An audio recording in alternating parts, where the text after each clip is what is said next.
En fait, du coup, je dois regarder la caméra ou je regarde Hugo. Non, Bah, c'est tu toi peux qui vois. Alors, du coup. Tu peux regarder la caméra, mais Seulement à l'intro, quoi. Ouais, c'est ça. Ok. Bonjour, bienvenue. Ok, bah voilà. 3, 2, 1, prise 1. Yes. Alors, bonjour à toutes et à tous, bienvenue sur cette première émission de... On n'a pas encore trouvé le titre. Yes, heureusement. Et ouais, et heureusement. Alors, actuellement, il est 23h, on commence le tournage un peu en retard.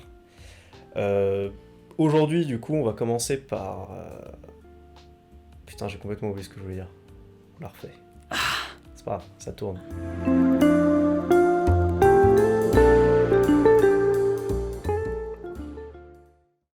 C'est moi qui dis bonjour à toutes et à tous, et merci à Marcus de m'avoir invité sur sa tribune. Donc voilà, il m'a donné carte blanche, donc c'était plutôt agréable. Carte blanche, mais je serai là pour être l'avocat du diable, Voilà. officiellement. C'est ça, c'est un truc qui fait très peur d'ailleurs. Mais bon, donc voilà, il m'a donné carte blanche pour parler de trucs intelligents. Non, en fait, tu m'as même pas dit trucs intelligents. Non. Juste, Je t'ai dit, voilà, Hugo, tu as une personnalité intéressante. j'ai essayé de faire des trucs intelligents. Très bien. Je veux que, voilà, tu as une caméra, tu as mon temps de cerveau disponible, t'en fais ce que tu veux. Voilà. Donc moi, je voulais parler des inégalités. Donc les inégalités, on est tous confrontés d'un côté ou de l'autre. Et bon, bah voilà, on en entend toujours parler, le 1% qui possède le 50% des richesses, enfin, des trucs comme ça. Et moi, je me dis, bon, bah, qui c'est qui a décidé, genre, on vivait, bon, pour caricaturiser, on vivait dans des grottes et tout, machin, et puis, un jour, il y en a certains qui ont eu plus que les autres. Et comment ça se fait, pourquoi, donc voilà, j'ai un petit peu regardé les origines de ça, et je pense qu'on peut discuter de certaines choses. Est-ce que toi, tu as une question comme ça qui te viendrait spontanément ? Ça commence à peu près à quand l'origine? Donc, je vais pas beaucoup parler de datation, parce Non, que... mais pas forcément en parlant de datation, mais je pense qu'en tant que... Enfin, si la logique de l'évolution est vraie, à quel moment on peut commencer à dire l'humanité est, et du coup c'est l'origine? Ouf, c'est vaste question. Vaste question. Mais du coup, oui, en vrai, c'est un truc auquel je me suis pas trop, je me suis un petit peu penché là-dessus, mais je me suis pas trop penché là-dessus parce que bon, même dans le règne animal, il y a enfin pas des inégalités, mais on va appeler plutôt ça des différences entre mâle femelle, un individu qui brame plus fort, qui a plus de musculature, qui a des plumes plus colorées, etc. Donc vu que c'est difficile de faire un parallèle entre finalement ce qui relève de l'animal et ce qui relève de l'humain, je me suis beaucoup focalisé sur ce qui relève essentiellement de l'humain, donc tout ce qui est rites funéraires, échanges, Ce qui est vraiment basé autour de la culture. Voilà, c'est ça. La propriété privée, tous ces trucs-là que les animaux n'ont pas. Et donc tu me demandais de dater, et c'est compliqué de savoir. En tout cas, on a très peu d'indices archéologiques pour donc, les premières sociétés nomades, finalement, quand c'est des petites tribus, finalement, de une ou plusieurs familles. Là, on a vraiment très peu d'indices. On a des sépultures, évidemment, donc l'être humain enterre ses morts, il y a un culte sans doute autour de ça, mais quelque chose qui me semble important de préciser aussi, c'est que on a des réponses à très peu de choses finalement. Et pour ce qui est de la préhistoire et des origines originelles, pour appeler ça d'une certaine manière, on se base énormément sur très peu de données, parce que bon, on a des sépultures qu'on a pu fouiller, mais bon, il y a plein d'autres moyens de se débarrasser d'un corps, qui peuvent toutes être chargées de charges symboliques, comme aujourd'hui encore, les hindous qui mettent leur mort dans le Gange, des trucs comme ça. Le simple fait d'abandonner un corps pour les charognards, peut-être parce qu'on considère qu'on fait partie d'un tout, voilà, donc nous on est l'esprit des humains, et quand un être humain meurt, on peut le donner à l'esprit des vautours, je sais pas, il peut y avoir plein de trucs comme ça dont on ne peut pas savoir. Donc, en se basant sur les sépultures, pour ce qui est du paléolithique, donc avant la sédentarisation, avant plein de choses, donc pour caricaturiser, donc l'ère glaciaire, quand on chassait le mammouth, etc. Bon, tu as lu Homo sapiens, donc voilà, donc t'es pas complètement dans le... Tu sais plus ou moins de quoi je parle, j'essaierai quand même de contextualiser pour Pour nos pour pas, auditeurs. voilà, pour les auditeurs, pour pas que vous soyez perdus dans les grandes lignes. Donc, pour ces premières phases d'humanité, nomades, dans des tribus réduites, on a vraiment pas grand-chose. 130 individus, je crois, en moyenne, c'est 130, non, 130 individus, c'est vraiment énorme. Pour des communautés, pour des communautés nomades, ça me semble très très grand. C'est ce qui théorise dans Sapiens. Moi, je parle un petit peu de l'Europe glaciaire. Donc peut-être que... d'accord, non, oui, bah... donc peut-être que... Mais bon, oui, 130 individus, ce serait vraiment une grosse communauté que je voulais... Mais bon, après... comment il s'appelle Harari, gros respect frère. Mais bon, évidemment, l'ethnologie nous dit qu'il y avait sans doute des individus un peu spéciaux au sein de ces communautés, donc des chamans, des chefs, ça, il n'y a pas besoin d'avoir déjà fondé une société super complexe pour qu'il y ait des gens comme ça. Mais bon, est-ce que c'était vraiment des sociétés inégalitaires ? Parce que bon, un chef, il peut diriger, mais bon, il peut être destitué, enfin, il y a plein de contre-pouvoirs. Sachant que beaucoup de cultures, enfin beaucoup de chefferie très primitifs, basés sur le culte de la force. Du coup, c'était pas... Tu veux parler des big men, sans doute, en Océanie. Je sais plus vraiment, mais en gros, c'est la même logique que tu peux avoir, du coup, pour ceux qui ont pu voir dans Game of Thrones, la logique des cals, pardon. C'est-à-dire, le plus fort, c'est celui qui tue le chef, quoi.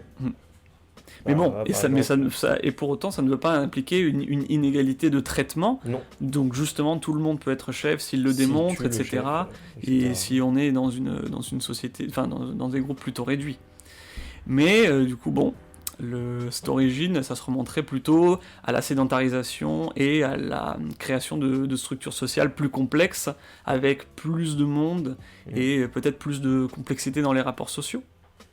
Mais du coup, est-il possible d'avoir des inégalités sans économie dans un groupe social ? Alors, donc pour ça, il faut d'abord poser les bases de l'économie paléolithique de ces peuples nomades, et ils pratiquent ce qu'on appelle une économie de subsistance. Donc c'est une économie qui... Donc c'est pas... faut pas s'arrêter au mot, c'est pas un truc qui sert à survivre ou à subsister, justement. Ça veut dire que c'est une économie qui se pratique en vase clos, finalement, comme on appelle ça, en cercle fermé. Donc, il n'y a pas de commerce entre différentes communautés, c'est des économies qui marchent comme ça. Et les communautés ne produisent qu'en fonction de leurs besoins. D'accord. Donc pas d'import-export. Pas d'import-export, etc. Et vu qu'il n'y a pas de surplus, pas de commerce possible, et il va pas y avoir de logique de création de besoins parce que une nouvelle invention ou quoi, genre vraiment comme on est dans des... Si imaginons là une situation que je voudrais imaginer, on va dire concrète, t'es le cueilleur, je suis le chasseur, mauvaise chasse aujourd'hui, donc ça veut dire que si toi tu as une bonne cueillette, imaginons, comment en fait l'échange peut se faire ? Est-ce que c'est un peu de la logique, on va dire, familiale, c'est-à-dire du clan ? En fait, ouais, il y aurait limite même pas d'échange, tellement on serait soudés dans j'ai pas envie de dire dans une survie, mais vu qu'on est fait partie d'une même communauté, les anthropologues pensent qu'il y a foncièrement aucune différence entre toi et moi, et donc bon, c'est pas ta faute s'il y a eu une mauvaise chasse, mais du coup, on va se serrer les coudes et se rationner, en fait, finalement. D'accord. C'est pas un peu... Ça veut pas dire non plus que le conflit, par exemple, n'était pas possible. Il y a peu de... Donc j'ai quelques notes sur les conflits conflit intra...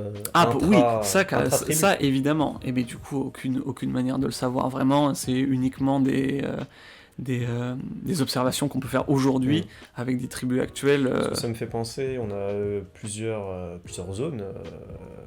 On a pu découvrir des vestiges de personnes... tout de suite après la révolution cognitive, la révolution vraiment culturelle, on va dire. En Chine La révolution culturelle en Chine ? C'est en Chine ? Mais non, je rigole, mais la révolution culturelle en Chine Chine, pardon, c'est vrai qu'il y a ça. Non, c'est pas, c'est la révolution cognitive, mais oui, en gros, c'est là où la culture, on va dire, le berceau de la culture a commencé à être né, enfin, on imagine. On a retrouvé, par exemple, des squelettes de personnes qui étaient handicapées, qui ont vécu très longtemps. Oui, en effet, c'est la théorie c'est là où l'humanité a commencé, où on a commencé à pas abandonner les faibles et les éclopés, mais à les inclure et à les soigner. Du coup, d'après la théorie, on va dire majoritaire, il y a un peu cette logique Vu un peu avant à cette époque-là, c'était bon bah si tu rentrais pas dans les rangs, t'étais on va dire oublié. Quoi. C'est une théorie qui est attractive, oui, de se dire que ça a été un des changements principaux Ok. d'une égalité finalement peut-être. C'est pour ça qu'on imagine, on n'est pas sûr, mais bon, on imagine que dans des communautés où on se soigne et où et on doit tous survivre ensemble. On parle aussi beaucoup d'exogamie. L'exogamie, le fait pour éviter la consanguinité au sein des tribus, eh bien d'échange de femmes moins d'hommes, mais du coup, oui, que des tribus différentes pouvaient vivre en paix et pouvaient du coup se serrer les coudes aussi entre elles, entre différentes communautés. Mais du coup, cette logique de l'économie de subsistance, elle va changer lors de la révolution néolithique. D'accord. Donc la révolution néolithique, je pense que tu es un peu familier avec le concept. Donc c'est quoi? C'est quand? C'est quand?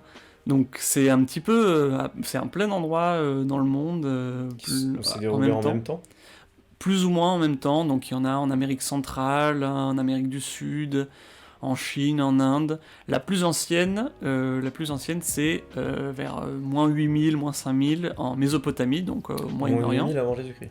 Moins 8000 avant Jésus-Christ, ouais. Vraiment, c'est des trucs... Enfin, le début, quoi. C'est des trucs qui remontent à vraiment des trucs méga anciens, quoi. D'accord. Moins 8000, ça me paraît assez proche. Oui, c'est proche, en effet. En effet, c'est proche. Mais oui, mais il faut se dire que... Oui, bon, t'as le Parce côté... qu'en fait, je pense que, tu sais, t'as entre les Égyptiens et les Romains, t'avais, je crois, 5000 ans d'écart, un truc comme ça. Oui, voilà, c'est ça. Cléopâtre est plus proche de l'atterrissage sur la Lune que de la construction des pyramides. Ouais. Ok. Classy. Mais du coup, bon, la révolution néolithique, qu'est-ce que c'est? C'est un changement de paradigme, de production, de hiérarchie, etc. Donc, une fois que les tribus... Enfin, c'est pas une fois que les tribus nomades changent de mentalité, c'est plutôt des foyers où on commence à développer l'agriculture et Putain, j'ai perdu le mot. La sédentarité. La sédentarité et les animaux, c'est l'élevage. Putain, voilà. Donc oui, on sait pas très bien ce qui vient avant, si c'est le fait d'être sédentaire, le fait de développer l'agriculture et l'élevage, mais en tout cas, ce qui est sûr, c'est que c'est lié. Si tu veux cultiver une terre, il faut être autour pendant un certain temps. Ensuite, ça me fait penser je ressors ça aussi encore de Sapiens, mais on a aussi des preuves, on va dire, ça se dit pas des preuves Paléontologique. Oui. Paléontologique, c'est même avant l'humanité. D'accord. Donc tu peux juste dire archéologique. Très bien. Ok, pour un problème de lexique, ça servira. Mais du coup, oui, on a des preuves archéologiques qui peuvent montrer, par exemple, que beaucoup de tribus nomades ont pu avoir des troupeaux avec eux, comme on peut avoir pour certaines tribus en Des Afrique bergers, encore finalement. Oui, mais qui pouvaient être nomades sur même des kilomètres, sur même des centaines de kilomètres tout au long d'une année, avec des troupeaux qui pouvaient les suivre, des chiens qui pouvaient les suivre, et pareil aussi avec la logique d'agriculture, ça c'est pas, on sait pas si c'est des comportements qui sont universels, mais ça a pu être observé qu'on pense que dans certaines zones, les humains ont fait un peu, on va dire, de l'agriculture périodique, c'est-à-dire, on fait attention à cet arbre, comme ça quand on revient l'année prochaine, il y aura des... C'est vrai, oui. J'ai aussi entendu parler de ça. Il y a d'autres exemples aussi, par exemple bon là on est un peu en train de partir un petit peu dans des discussions d'agriculture, mais d'autres exemples où il y a des villages qui ne sont occupés que 1 ou 2 années. Et après, donc ils cultivent les terres, et puis ils partent dans un autre village où ils cultivent les terres, etc., pour faire une espèce de rotation, de champs, et que la terre reste fertile. Mais bon, une espèce de jachère, mais exact. Ok.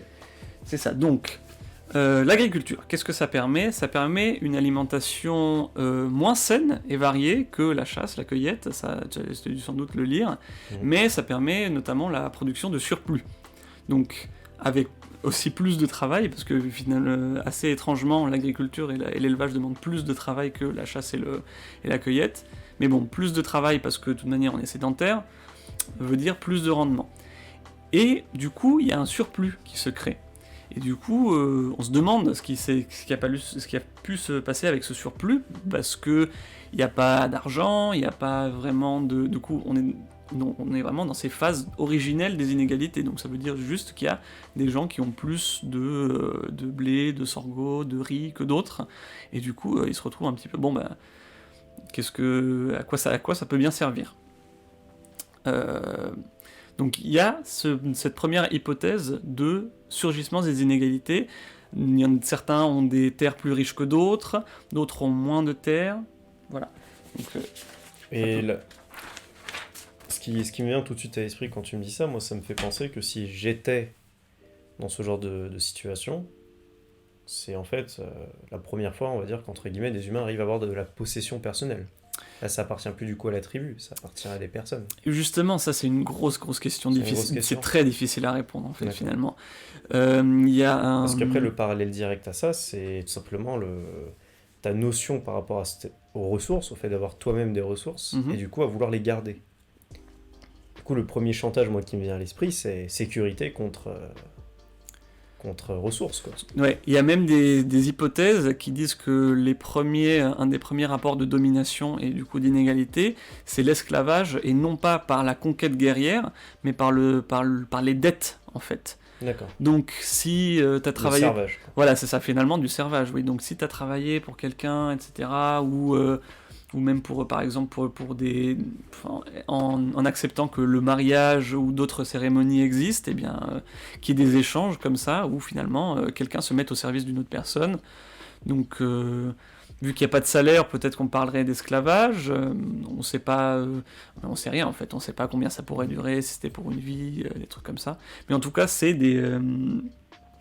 l'hypothèse c'est que le fait de se mettre au service de quelqu'un, c'est plus ancien que le fait de soumettre quelqu'un à son service. Ok. Voilà.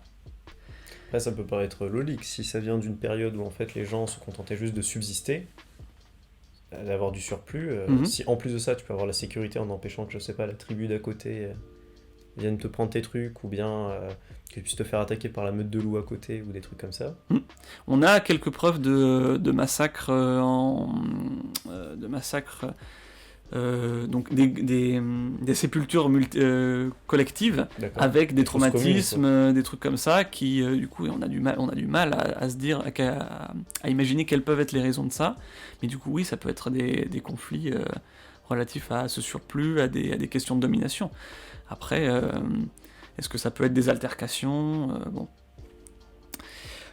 Pour continuer, est-ce que tu connais la Bretagne ? Ça me dit un truc. Donc la Bretagne, c'est un très joli pays. Un pays, non, c'est pas du tout, c'est une région, messieurs, dames.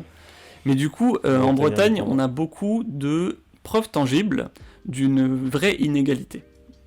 Pour cette période néolithique. D'accord. Et donc, quand je parle de preuves d'inégalité, c'est des trucs comme ceci.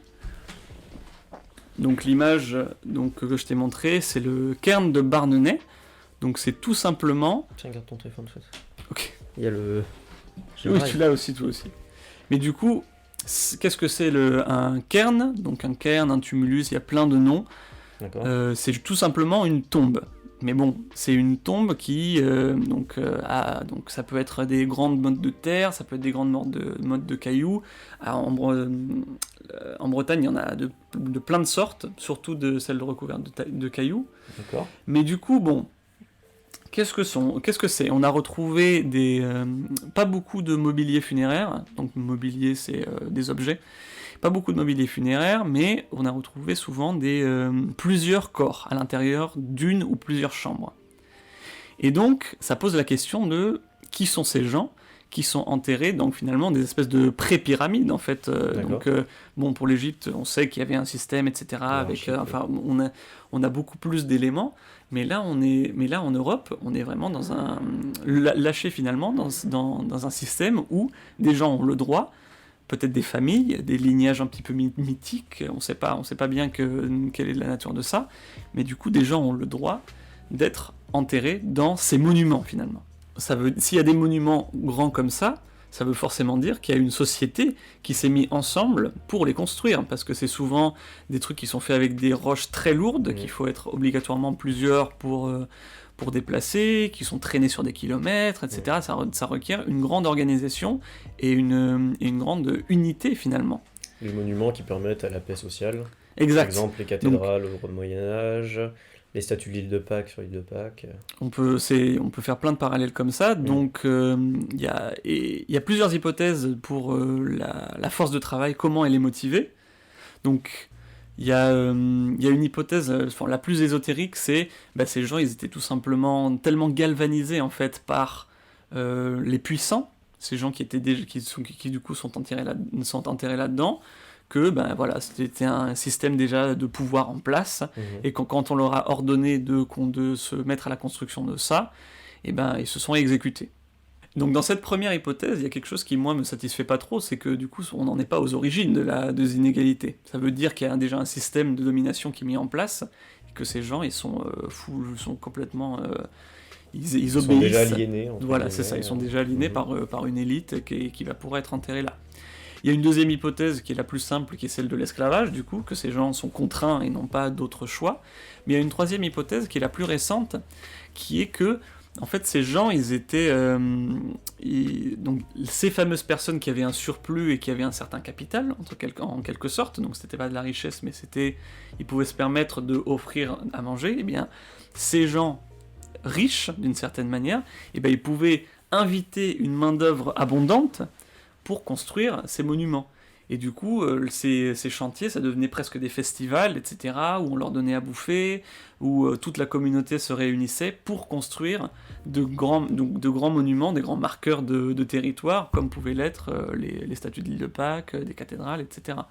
Et donc c'est autant des marqueurs de communauté, avec quand même un commanditaire qui réussit à fédérer toute cette force de travail, mais en même temps ça sert à marquer le paysage, ça sert à symboliquement c'est aussi très fort. Ce que tu viens de dire, en fait, je trouve ça assez... Enfin, il y a sûrement du vrai, mais je trouve ça assez limité, parce que ça voudrait dire, du coup, que tout le monde réfléchissait par intérêt. On va dire, les gens qui se faisaient exploiter réfléchissaient par intérêt. Alors que je pense qu'il y a quand même un peu une partie d'illogique, parce qu'on a tendance aussi à penser à des choses qui n'existent pas, avoir une foi, avoir des croyances non fondées. Et ça m'étonnerait pas que ça pourrait être juste quelque chose comme ça, comme la fameuse station de quand la religion a commencé, lorsque un singe a dit à l'autre, le soleil là m'a demandé que tu me donnes ta banane. Tu vois. Oui. J'ai galéré à le dire, mais... Non, c'est très intéressant. Faut pas oublier que dans cette dernière hypothèse, il y a aussi des affects, comme le simple fait de se réunir et de partager un moment dans une communauté. Mais du coup, pour cette histoire de spiritualité, il y a aussi cette demande est-ce que ces personnes les plus riches ou les plus puissantes en finalement des choses très primitives, est-ce que ils n'utilisaient pas justement leur richesse pour justifier d'avoir des pouvoirs surnaturels ou des trucs comme ça, peut-être en bonne foi, en disant c'est moi qui fais tomber la pluie, ou c'est moi qui suis en relation avec les esprits, ou appelle-le comme tu veux, mais en tout cas d'être un espèce d'intercesseur, et que finalement les autres disent oui, carrément, à cause de coïncidences ou d'un système de croyances. Ou même de primauté, par exemple. Il y a beaucoup de cultures qui valorisaient en fait simplement on va dire la vaillance, le courage. Le courage, c'est l'une des valeurs les plus universelles de toute civilisation, de toute culture, etc. Et oui. Il n'y a pas une seule civilisation qui était pour la lâcheté, par exemple. Ouais, c'est vrai. Et du coup, je sais pas, ça pourrait être par exemple juste par bravoure, par exemple. Celui qui a le plus chassé, celui qui a le plus combattu, celui qui a... Quelque chose qui est intéressant, donc là où on fait naître des inégalités par rapport à des qualités finalement, donc peut-être quelque chose qui serait moins choquant que des inégalités où certains peuvent bouffer et d'autres pas. Ouais. Mais ça vient aussi peut-être du néolithique dans le sens où quand l'homme commence à domestiquer la nature et donc il commence à cultiver et à domestiquer des animaux, il y a de fortes chances qu'en fait le paradigme de sa mentalité change, et que finalement avant l'être humain faisait partie d'un tout dans la nature, et donc on voit avec les peintures rupestres finalement qui sont les plus anciennes, donc il y a une grande vénération pour les esprits des animaux, ou même pour les religions animistes ou voilà, très païennes, ce sont finalement des religions animistes. Par exemple, les Gaulois pensaient, enfin voilà, il y avait les forêts qui étaient sacrées, il y avait l'esprit du fleuve, il y avait l'esprit de ça. Donc, et si tu penses comme ça, finalement, l'être humain fait partie d'un tout dans cette nature et n'est pas supérieur à quoi que ce soit. Mais quand peut-être certaines sociétés se sont dit, ouais, ben, les animaux, on les emmène où on veut, on les bute quand on veut, pour la nourriture, etc. C'est fort possible qu'il y ait eu un changement de mentalité, de domination de la nature, et que peut-être une distanciation de sa condition et que peut-être du coup ça ait mené à une domination. Bah bon, si je peux dominer les animaux, pourquoi pas quelqu'un d'autre, pas dominer les hommes. Voilà. Ok, ça me paraît, en fait, je pense que ça me paraît cohérent. Par contre, ça me paraît pas cohérent que ce soit réfléchi.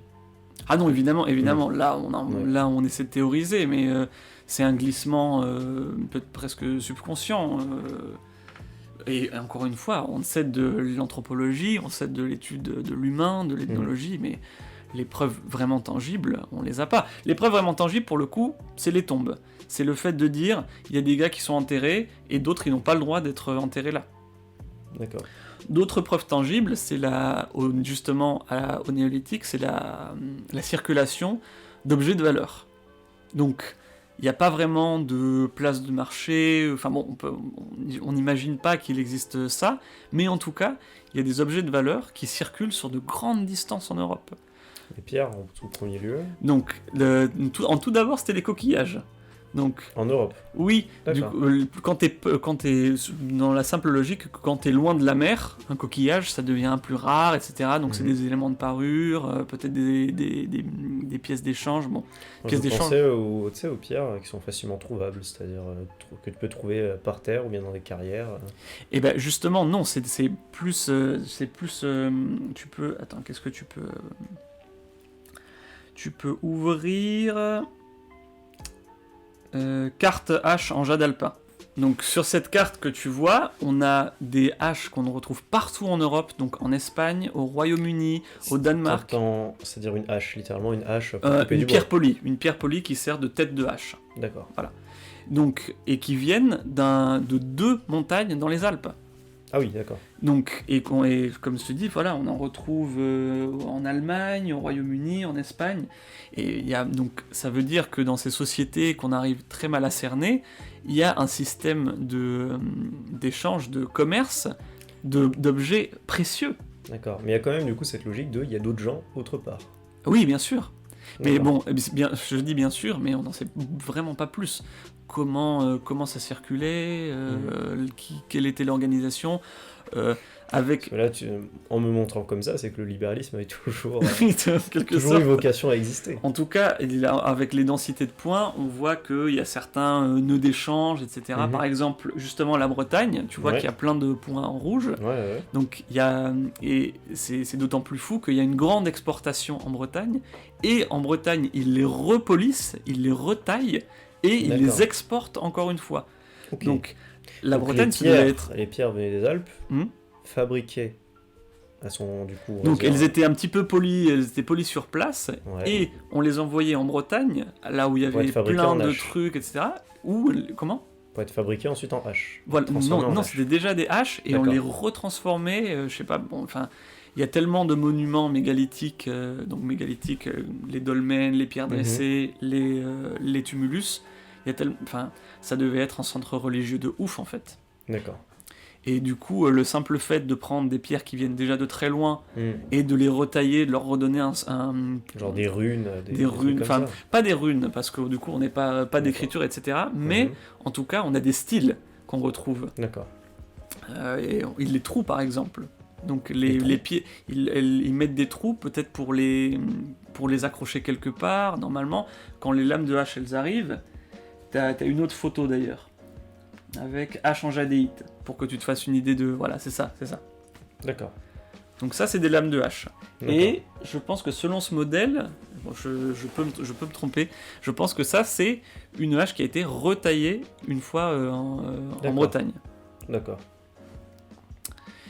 Mais du coup, voilà, il y a ça, mais il y a pas mal d'autres trucs. Mais on est Et quand une même. raison pour la hache en particulier, Alors, c'est la l'outil hache, un peu qui sert à la tout. hache, c'est très intéressant. Regarde, dans intérieur table des marchands, t'as une autre image. Donc, c'est l'intérieur d'une de ces fameuses tombes. D'accord. Et il y a des haches sur le plafond, il y a la représentation d'une hache. Donc, tu vois la hampe en bois qui est tordue en haut et la hache en pierre qui est fichée dedans. Donc, encore une fois, impossible de savoir. Est-ce que c'était l'apanage des chefs? Est-ce que c'était des trucs de prêtres? En tout cas, bon, il y a une idée de violence. Il y a une idée peut-être de domination de la nature aussi, de couper des arbres. Tu as l'outil. Voilà, exact. Et on sait aussi que c'était des objets de prestige parce que toutes ces haches qui circulent en Europe, ils n'ont jamais, ou très rarement, des traces d'usure. Donc c'est vraiment que des objets d'apparat. Vraiment d'apparat, ok. D'accord. Dans le même exemple, tu as les lames du Grand Pressigny. Donc, c'est tout simplement des espèces de poignards. Donc, Grand Pressigny, je sais pas, c'est au centre de la France. C'était des artisans qui faisaient des poignards finalement. Et juste une petite parenthèse, mais là, tu nous parles tu nous parles exclusivement sur le territoire français. Il y a une raison à ça, juste parce que non, en vrai, c'est surtout un biais à moi de mes connaissances. D'accord. Il y a des trucs, je vais parler de la Bulgarie un petit peu, si ça te rassure. Ok, très bien. Mais oui, c'est mes études franco-françaises qui font que j'ai surtout des connaissances sur le territoire national. Je me pose la question, tu me dis la Bretagne a fait de l'import-export du coup par rapport à ça. Il y a peut-être une raison. Il y a des colliers qui viennent du nord de l'Espagne. Grottes de Lascaux, ce genre de truc. Grottes de Lascaux, mais qu'est-ce que tu veux dire par là? Bah c'est en France. Oui, c'est en France, mais c'est vachement plus ancien par contre. Oui, c'est ça, mais je veux dire, ce qui est connu, on va dire, culturellement parlant, en rapport avec la préhistoire, il y a quand même pas mal de références qui se trouvent sur le territoire français. Oui, c'est vrai. C'est pour ça, c'est une question. Ouais. Bon, et du coup, ce deuxième exemple, c'est ces poignards finalement. Donc, ils faisaient des poignards à la base, et puis ils ont perfectionné les techniques, les outils aussi. Ils ont fait des poignards tellement longs qu'ils sont inutilisables en fait. Et donc, c'était juste pour le fait de dire une lame taillée par des artisans super qualifiés dans un silex spécial, etc. Donc ça, encore une fois, c'est des objets de prestige qui circulent pas mal, celle-là un petit peu moins. Mais du coup, voilà. Et est-ce que ce fameux surplus de production servait à se procurer des objets inutiles qui servaient uniquement à surligner le prestige de son possesseur? Donc ça, c'est une des autres hypothèses. On parle de plutocratie, donc du grec ploutos qui est la richesse, donc le simple pas de élection, pas de pouvoir divin ou quoi, le simple fait de posséder, ça rend quelqu'un puissant parce qu'il peut se le permettre et il a des objets de prestige qui viennent de loin, qui viennent d'artisans renommés partout dans le monde néolithique. Ça peut être des trucs comme ça. D'accord. Donc, il y a la théorie d'Alain Testard, qui est anthropologue. Il dit en 3 points que la très faible densité de population implique que la terre n'a aucune valeur. Donc, même si on parlait de terres plus fertiles ou moins, etc., tu peux bouger et il n'y aura personne un peu plus loin. Le deuxième point, c'est qu'il n'y a pas besoin d'acheter rien pour produire, vu que tu produis toi-même tous tes outils pour l'agriculture, pour le travail, de n'importe quoi. Du coup, pas besoin de dépenser dans des moyens de production. Et donc la troisième raison, c'est que du coup, il n'y a pas donc avant les échanges de ces objets de prestige, il n'y a pas d'économie marchande. Tu peux pas acheter quelque chose qui te fait plaisir, pas de place du marché finalement. Okay. Et ça me paraît un peu compliqué parce qu'au final, c'est plutôt le facteur temps là qui me pose problème, tu vois. Le facteur temps. Enfin, toi-même, tu peux pas tout produire avec le temps que tu as. Tu peux pas faire de l'agriculture, tu peux pas toi-même toi-même, on va dire, faire tes habits, tu vois. Tu peux pas tisser tes propres vêtements, tu peux pas... Figure-toi que si, dans ces communautés préhistoriques, avant la différenciation des métiers... C'était pas différencié, non, justement? C'est vrai qu'il y avait la logique du... Justement, ça commence. Mais est-ce que c'est ça qui fait naître les inégalités? Il doit y avoir sans doute des composantes. Je pense qu'il doit y avoir, entre guillemets, des rangs plus élevés, je pense. Est-ce que ces fameux artisans spécialisés, est-ce qu'ils avaient un prestige à eux, finalement, non pas de posséder ces objets, mais au contraire de pouvoir les produire? Oui, c'est ça. C'est plutôt ça j'ai plutôt l'impression que ceux qui ont le pouvoir, c'est pas ceux qui possèdent, mais plutôt ceux qui arrivent à fabriquer du... Parce que si t'arrives à tisser ton propre vêtement, et que il est meilleur que celui du voisin, et qu'en plus de ça, il est de meilleure qualité, il a des apparats plus visuellement, on va dire... Enfin, voilà. J'ai plutôt l'impression que là, du coup, comme tu es en train de m'expliquer, il y a une spécialisation qui se crée, quoi. Oui, c'est vrai. Mais en tout cas, on a du mal à voir une vraie industrialisation. Pas une industrialisation, mais une vraie création d'inégalités à partir de cette force de travail. Et c'est plus le fait de posséder que le fait de créer qui en tout cas, qui met en évidence ces inégalités. Le dernier exemple que je voulais aborder d'inégalité et qui finalement est en fait le clou dans le cercueil de l'apparition des inégalités, c'est le cimetière de Varna en Bulgarie, voilà, c'est ça. Donc le cimetière de Varna en Bulgarie, il y a 400 tombes, et parmi ces 400, il y en a une douzaine qui sont extrêmement riches. Donc comme l'exemple que tu peux voir là, c'est riche parce qu'il y a des métaux, on est tout le début de l'âge des métaux, et surtout, c'est le premier or mondial. C'est le premier or qu'on a recensé mondialement. Et donc ce qui est frappant, c'est qu'on a une nécropole, un cimetière, avec des gens qui appartiennent du coup à la même communauté, qui appartiennent à la même, qui partagent le même espace de vie, et certains ont des tombes absolument très luxueuses, avec beaucoup de métal, et d'autres n'ont rien. Et quand je dis rien, c'est... Une proportion de quand même 400 tombes pour... une douzaine pour 400. D'accord. Et donc voilà, donc ça veut dire que il y a certaines personnes qui se satisfont entre guillemets de une poterie, quelque chose qui va les accompagner dans l'autre monde. Mais d'autres sont beaucoup plus... Et donc évidemment, qui dit métaux précieux, qui dit or, dit une vie beaucoup plus faste que ces autres personnes. Surtout pour mettre ce même or... Oui, pour qu'ils les accompagnent finalement dans leur autre vie. Ouais. D'accord. Donc, est-ce que tu avais des choses à me demander, des trucs qui avaient attiré ton attention? Il y a quelques points sur lesquels j'aimerais revenir. Alors, de manière non exhaustive, ça va me revenir comme ça. Le premier, du coup, c'était sur... là, quand on parlait des haches. À ce moment-là, du coup, les communautés ont commencé à se dissoudre ou non? Quand j'entends par les communautés, est-ce qu'elles ont commencé à se dissoudre? C'est-à-dire, on connaît un âge où en fait il y a eu des tribus qui étaient, on va dire, comme des grandes familles, à du coup des individus, là réellement divisés par famille, qui vivaient dans une communauté. Et donc là, qu'est-ce qui a changé, tu veux dire? C'est ça, ouais.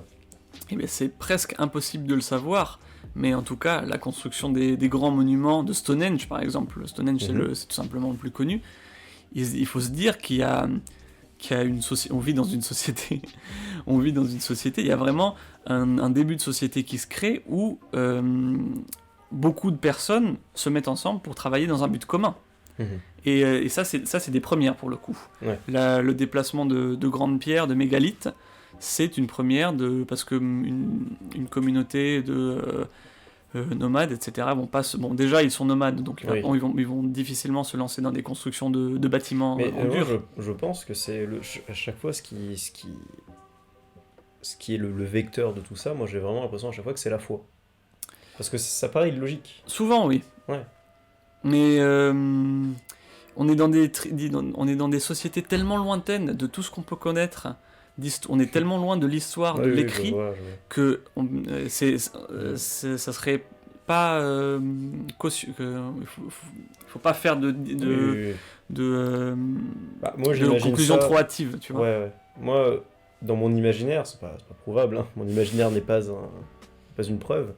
Mais je sais pas pourquoi, mais j'imagine que les humains sont assez naïfs en fait à cette époque. Enfin, je sais pas, j'ai l'impression qu'il y a une vérité qui est très pratique. Il y a, tu sais, il y a beaucoup d'études anthropologiques qui ont pu prouver que par exemple, au niveau des informations brutes, une personne de cette époque-là, on connaissait plus que nous, alors que bon, dans l'écriture, t'as eu des cours, t'as appris des trucs par cœur quand t'étais petit. Juste parce qu'en fait, quelqu'un pouvait connaître les saisons, pouvait connaître oui, bien sûr, ils avaient feuilles. Ouais. Il pouvait, je sais pas, savoir se repérer grâce aux étoiles, tu vois, ce genre de truc, tu vois. Et, mais malgré ça, du coup, c'est, on va dire, une espèce d'intelligence qui est très pratique, et qui est une intelligence qui est du par cœur pour du par cœur. Qui est, pour la majorité du temps, pas une... Où il n'y a pas de compréhension, tu veux dire. C'est ça. Et qu'ensuite, quand tu arrives et que tu offres une compréhension sur leur environnement, je sais pas, par exemple, c'est l'esprit de la forêt qui a fait ça, la personne qui a du coup l'autorité c'est l'esprit de la forêt qui a fait ça, du coup, et on va dire, véhiculé par le pouvoir. Dans une société utopique égalitaire. Hein, donc, oui, mais en fait, tu vois, tu parlais de... J'ai oublié comment tu appelais ça, la... Plutocratie. Pour moi, pareil, c'est juste, on va dire, un ressenti. Pour moi, j'ai plutôt l'impression que ça se fait plutôt par la course au charisme, entre guillemets. Pourquoi pas. Il utilise un autre mot, justement, Alain Testard, l'anthropologue, utilise le mot de plutocratie ostentatoire, dans le fait qu'on possède cette richesse, c'est elle qui nous confère le pouvoir, parce qu'on la montre, parce qu'on la met en scène, parce qu'on la met en valeur. Non pas en valeur, vraiment parce qu'on la met en scène. Ça me paraît très bizarre, parce que, tu vois, dans toutes les vieilles tribus... chez les animistes, ou même chez, par exemple, là je reprends l'exemple des Gaulois, parce que ils ont vraiment cette logique un peu de... les Gaulois, par exemple, se battaient pour la Gaule, mais pas pour la Gaule en tant que nationaliste, ils se battaient pour le territoire qui est sacré. Parce qu'il y a des zones qui déjà, les Gaulois se battaient pour leur tribu, et pas pour la Gaule. La Gaule, c'est une invention romaine. Bien sûr, non, quand je parle de la Gaule, je parle du territoire. Par exemple, chacun se battait pour que sa forêt était... Il y avait par exemple la forêt des druides, où tous les druides de toutes les tribus venaient se récupérer. Ça, bon, c'est toujours pas si c'est vrai ou faux, la seule manière dont on l'a su, c'est parce que Jules César l'a écrit dans sa guerre des Gaules. Dans sa guerre des Gaules. Je sais pas si c'est 100% vrai ou 100% faux, en tout cas. En tout cas, il y a cette logique-là un peu d'appel à la nature, et j'ai l'impression que, globalement, dès que tu es vecteur de la spiritualité, tu es plutôt rattaché un peu, on va dire, à la pauvreté plutôt qu'à la richesse. Et ce dont j'ai l'impression, c'est que dans ces périodes-là, c'était plutôt ces personnes-là qui avaient, entre guillemets, cette connexion, que ce soit les chamans ou tout ce que tu peux imaginer, qui ont cette connexion avec les choses qu'on ne voit pas, qui étaient, entre guillemets, les plus vues, les plus... Mais c'est pour ça que j'ai parlé aussi un peu qu'il y avait des lignées peut-être mythiques, tu sais, donc ces fameuses personnes qui étaient enterrées dans des grands tombeaux, en fait, ils faisaient remonter leur lignage à un esprit, etc., qui leur a conféré un pouvoir ou justement cette richesse. Donc, mais ce qui est compliqué, c'est qu'on joue sur des espaces de transition, justement, où, où le fait de posséder beaucoup n'existait pas, et de passer à des systèmes de croyances différentes. Et qui dit grand monument, dit sans doute aussi une certaine religion organisée. Quand on voit, donc j'avais parlé de Stonehenge, c'est pas que les pierres de Stonehenge, c'est un immense complexe religieux de ouf. Surtout, c'était un énorme conglomérat de plusieurs tribus qui étaient séparées. Mais on peut même imaginer des pèlerins qui viendraient de loin pour assister à whatever the fuck se passait là-bas, tu vois. Donc oui, tu vois vraiment une instrumentalisation des forces de la nature par une élite. Donc par exemple, quand on construit Stonehenge pour s'aligner avec l'équinoxe de je sais plus trop quoi, et qu'il y a des rituels qui sont... Mais après, je pense que c'est sincère, c'est pas par pur produit... C'est totalement possible. Oui. Mais bon, c'est une sincérité qui a conduit quand même à des différences de traitement et qui du coup... Bien sûr. Mais il y a toujours eu, que ce soit du coup, on va dire un peu de manière moderne, c'est-à-dire au Moyen-Âge, où un peu ce rapport il y a deux types de puissance, il y a la puissance des hommes et la puissance des cieux, entre guillemets. Et c'est un code qui est quand même universel dans énormément de cultures Ouais. à travers le monde qui se sont pas connues. Chez les Aztèques, il y a eu aussi cette logique, tu vois. Par exemple, bon, bah, il y a les prêtres et il y a les rois, tu vois. Et pourtant, dans beaucoup de cultures Il y a antiques, aussi eu le mélange il y a un de- mélange. Le aussi, pharaon est Bien d'origine sûr. divine. Bien sûr. L'empereur romain, c'est le premier augure, je sais plus. Oui, oui, oui. Mais du coup, Bien sûr. Si tu prends par exemple, là on s'éloigne un peu de l'Occident, mais par exemple si tu prends la dynastie, j'ai oublié, la dynastie du fleuve jaune, qui en fait serait, qu'on sait aujourd'hui qu'elle n'existe pas, c'est complètement mythique chez les Chinois. Le roi s'appelait le roi jaune parce que c'était le descendant du soleil, et du coup, bon, à chaque fois que, par contre, les vraies dynasties qui ont suivi existaient, c'était les rois jaunes parce que c'était les fils directement du ciel. Enfin, c'est la logique un peu du truc. Donc oui, il y a toujours eu aussi un mélange, c'est vrai, entre les deux, mais finalement, ça on m'étonne. est un peu d'accord, finalement. On est juste en Oui, train oui. de chercher cette origine de quand l'instrumentalisation... Mhm. On dérive un petit peu sur, du coup, la religion et tout ça, mais donc, à partir de quand certaines castes ou certains groupes Ouais. ont utilisé la religion... sans doute à des fins... Enfin non, pas sans doute à des En fait, fins, mais je veux je dire... pense pas, je suis peut-être un peu optimiste en pensant comme ça, mais je pense pas que c'est on va dire... Par intérêt velléité. personnel, oui. Oui, je pense que naturellement, en tant que groupe... Il y avait en un tant désir qu'humain, de comprendre le c'est monde. ça, mais surtout un désir aussi de créer une logique Bien sûr. qui est cohérente, et du coup, qui a, on va dire, des hiérarchies,